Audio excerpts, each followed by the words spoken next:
सो hey guys, आज हम बात करने वाले हैं 2018 में रिलीज हुई मूवी अर्ली मैन के बारे में, जिसकी IMDb रेटिंग 6.1 आउट ऑफ 10 है। तो मूवी की शुरुआत में बिलियंस ऑफ ईयर पहले का समय दिखाया जाता है, जब पृथ्वी पर डायनासोर का राज हुआ करता था। लेकिन एस्ट्रॉइड के टकराने के बाद डायनासोर प्लेनेट से विलुप्त हो गए। लेकिन इस घटना को इम्पैक्ट साइट के करीब रहने वाले कुछ केवमैन्स के ट्राइब समहाउ सर्वाइव कर जाते हैं, जिसके बाद उनकी नजर एक स्पेरिकल तरह के एस्ट्रॉइड के टुकड़े पर पड़ती है, जो कि छूने में बहुत गर्म था।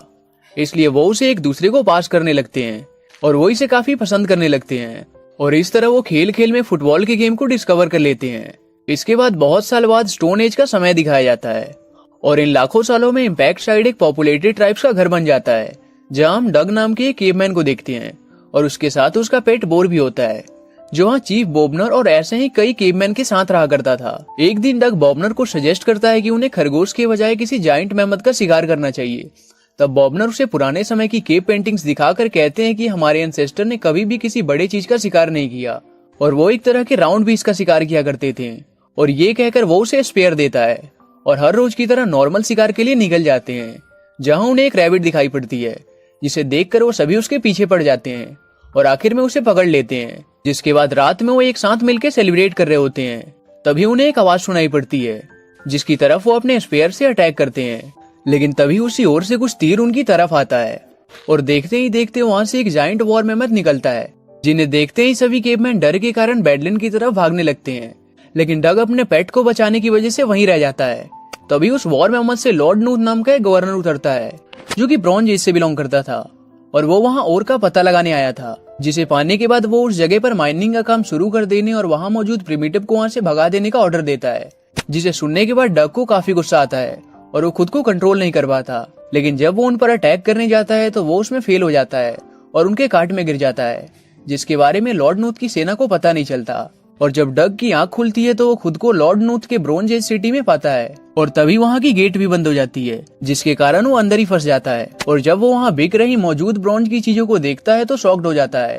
तभी वहाँ जोर जोर से एक सोनोरा साउंड बजने लगता है और वो भीड़ के साथ बिना कुछ समझे जाने लगता है। लेकिन अंदर जाने के लिए वहाँ लोगों को कुछ कंट्रीब्यूट करना पड़ता था, पर उसके कुछ कंट्रीब्यूट ना करने के कारण कुछ गार्ड्स उसके पीछे पड़ जाते हैं, जिससे बचकर भागने के दौरान वो एक दूसरे फुटबॉल प्लेयर का कॉस्ट्यूम पहन लेता है ताकि वो पहचान ना आ सके। तभी कुछ अदर फुटबॉल प्लेयर्स आकर उसे अनजाने में अपने साथ स्टेडियम में ले जाते हैं, जो कि लार्ज क्राउड से भरा होता है, और नूथ उन्हें गेम शुरू करने का ऑर्डर देता है। पर क्योंकि डग ने पहले कभी भी फुटबॉल जैसी चीज को देखा या सुना नहीं होता, इसलिए उसे समझ नहीं आता कि उसे क्या करना चाहिए। लेकिन वो फिर भी मजबूरी में खेलने की एक्टिंग करता है और अचानक फुटबॉल लग जाने के कारण वो नीचे गिर जाता है और तब उसे बॉबनर के द्वारा दिखाया केव पेंटिंग याद आता है और वो उछलकर फुटबॉल को जोर से किक करता है। लेकिन उसने अनजाने में अपने ओपोनेंट के गोल की तरफ ही किक कर दिया होता है। तभी वहाँ वो पर्सन आ जाता है जिसके कपड़े डग ने पहन लिए होते हैं और सभी को उसकी सच्चाई पता चल जाती है। लॉर्ड नूथ ये जानकर काफी गुस्सा करता है, क्योंकि वो प्रिमिटिव लोगों से काफी नफरत करता था। डग उससे कहता है कि उसने उनसे उनका घर छीन लिया है,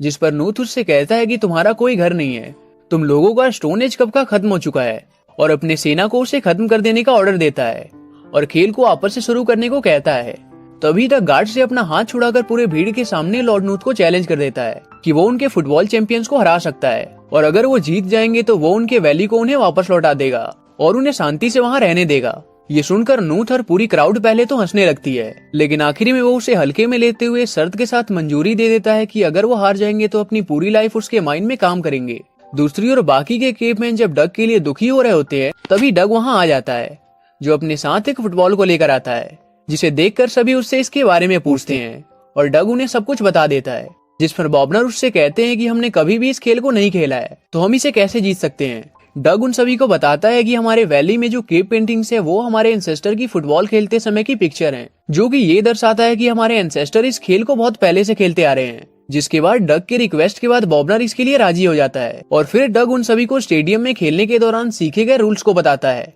लेकिन तब उसे पता चलता है कि वो सभी इस गेम को खेलने के लिए काफी मंदबुद्धि हैं। दूसरी ओर नूथ को पूरा भरोसा होता है कि उसकी टीम जीत जाएगी। तभी उसकी क्वीन ओफीफा के द्वारा भेजा गया मैसेज वर्ड वहाँ आता है, जो कि मैसेज को उसी अंदाज में बताया करता था जैसे उसे बताया गया होता है, जिससे नूथ को ये पता चलता है कि क्वीन ओफीफा उसके लिए डिसीजन से उससे काफी गुस्सा थी, क्योंकि उसे डर होता है कि अगर वो उनसे हार जाएंगे तो पूरी प्रजा के सामने उनकी नाक कट जाएगी और वो उसे केवमैन को अंडर एस्टिमेट ना करने को कहती है। लेकिन नूथ उसकी बात नहीं मानता दूसरी तरफ डग जब उन सभी को खेल सिखाने की कोशिश कर रहा था तभी वहाँ एक जाइंट डग आ जाता है जो उस फुटबॉल को बर्बाद कर देता है, जिससे डग बहुत ही ज्यादा दुखी हो जाता है। लेकिन उसे अभी भी खुद पर भरोसा होता है, इसलिए वो उसी रात चुपके से ब्रॉन्ज सिटी में घुस जाता है। लेकिन जब वो अपने पेट को नजर रखने का बोलकर स्टेडियम में जाने की कोशिश करता है तभी वो वहाँ से फिसलकर स्टेडियम में नीचे गिर जाता है, जहाँ वो वहीं की एक रेजिडेंट को फुटबॉल खेलते देखता है जिसका नाम गुना होता है। वो डग को देख लेती है और उससे पूछती है कि वो यहाँ इतनी रात को क्या करने आया है। तब डग उसे बता देता है कि उसे कुछ फुटबॉल की जरूरत है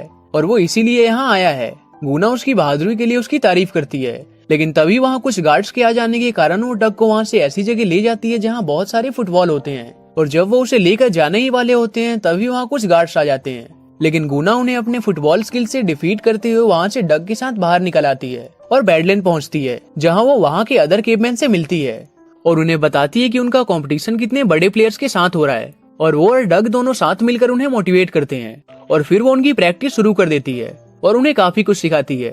वहीं नूत को ये पता चलता है कि उन केवमैन के एंसेस्टर काफी पहले से ही फुटबॉल खेलते आ रहे हैं। साथ ही उसे ये भी पता चलता है कि वो सभी फुटबॉल खेलने की काफी जोरों शोरों से तैयारी कर रहे हैं। दूसरी ओर प्रैक्टिस के साथ वो सभी बहुत हद तक उसमें एक्सेल करने लगते हैं और जब डग फुटबॉल को लेने जाता है तभी उसे नूत के आदमी पकड़ लेते हैं और उसे माइन में ले जाते हैं, जहाँ नूत उसे बताता है कि उसे पता चल चुका है कि वो सभी भी अपने एंसेस्टर की तरह काफी ग्रेट फुटबॉलर्स हैं और उसे वहाँ बनाई गई बहुत सारी केव पेंटिंग्स दिखाता है, जिससे ये पता चलता है कि उनके एंसेस्टर सिर्फ इसे खेलते ही नहीं आ रहे हैं बल्कि उन्होंने इसे इन्वेंट भी किया था। पर नूत उसे ये भी बताता है कि उन्होंने कितनी भी कोशिश क्यों ना की हो लेकिन वो हर बार इसमें हार ही जाते थे और वो कभी भी एक सिंगल मैच तक नहीं जीत पाए, जिससे ये साबित होता है कि तुम सभी इसमें हमेशा से लूजर रहे हो। और ये कहकर उसे डीमोरलाइज करने की कोशिश करता है, जिसके बाद डग ये सोचने लगता है कि अगर वो सही में हार गए तो उसके कारण उसके पूरे ट्राइब को माइन में काम करना पड़ेगा। ये जानकर वो अपने ट्राइब को बचाने के लिए चला जाता है और अगले दिन जब मैच होता है तब क्वीन ओफीफा भी उसे देखने के लिए आ जाती है